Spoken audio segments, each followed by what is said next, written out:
Well, it's been over a week now since the boys set off on their adventure to South Korea, and they arrived safely in Seoul and had a great first few days in the city. They were staying at a hotel there, and they got to get a feel of the place, and then they set off for the World Scout Jamboree. It's about 120 miles south, is what I'm led to believe. Anyway, when they got there, they managed to set up the camp. Though I think some people did have some difficulties setting up the camp just because the ground was somewhat waterlogged. Some of them had to set up their tents on pallets which had been distributed for the purpose. And anyway, they went to the opening, and certainly our two grandsons had a great time at the opening ceremony. Thought it was fantastic. Probably, I don't know, they didn't realise that it actually wasn't very safe. From the reports that I've been reading, there was only one road that went into and out of this particular event, which was had about 40,000 scouts there, and all the ambulances or any vehicles that to do with the World Scout Jamboree had to go in and out on the same road, and so if people were trying to get in and out on the same road, it made it quite difficult. Nothing happened to our scout contingent. They all had a great time, really enjoyed the ceremony, and were beginning to enjoy meeting all the different scouts from all around the world. Ollie sent me some photographs of badges that he'd collected from all sorts of different countries.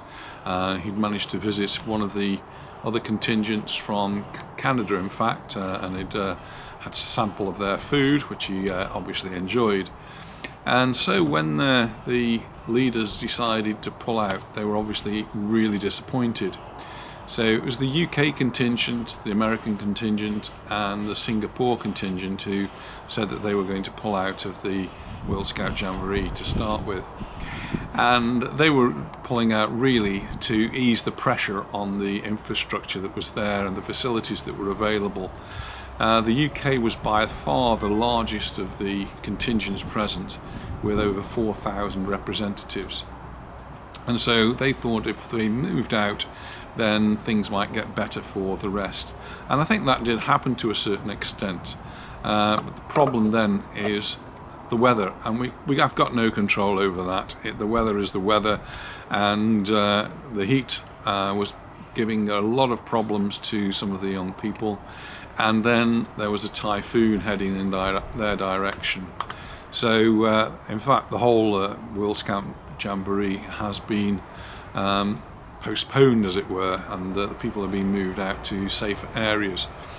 What they're going to do, though, is to continue with the World Scout Jamboree in the different locations.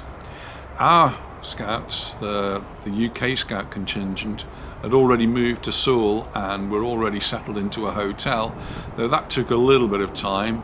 The girls were given rooms. The boys ended up in a ballroom, at least our boys were. It was great fun. I mean, I think I, as a 16-year-old, 15-year-old, 14-year-old, would have thoroughly enjoyed that. It would have been a great bit of fun. I suggested to my daughter, why don't they just pitch the tent in the ballroom? That'd be part of it, part of the fun. They did manage to get out, do different things, barbecues, and they'd been to see a football match, and that was donated to them by a local football team. So they were really having a great time. It's a different experience. It's not the experience they were expecting. The leaders now are trying to lay on more activities. They've still got another week of this World Scout Jamboree to go, or at least what's left of it. And then they've got a few days that they were going to be there anyway in Seoul in the hotel. Well, hopefully they're going to make the most of it. Whatever, they're going to come back with some amazing memories, amazing stories to tell. And so long as they come back safe and sound, they will have had a great time. And everything I'm hearing from our scouts is that they are having a great time. They are happy. There's no trouble and nothing really for us to worry about. And so, well, if there's anything more to report, I'll come back and tell you about it. But I think in the meantime, they're going to have a really good time. Questions are going to be asked about why why it came to this and why they weren't prepared. The Boy Scouts motto, be prepared. It's a motto I always live by. Somebody wasn't prepared. Anyway, thanks very much for watching, and I look forward to seeing you in the next video. Bye for now.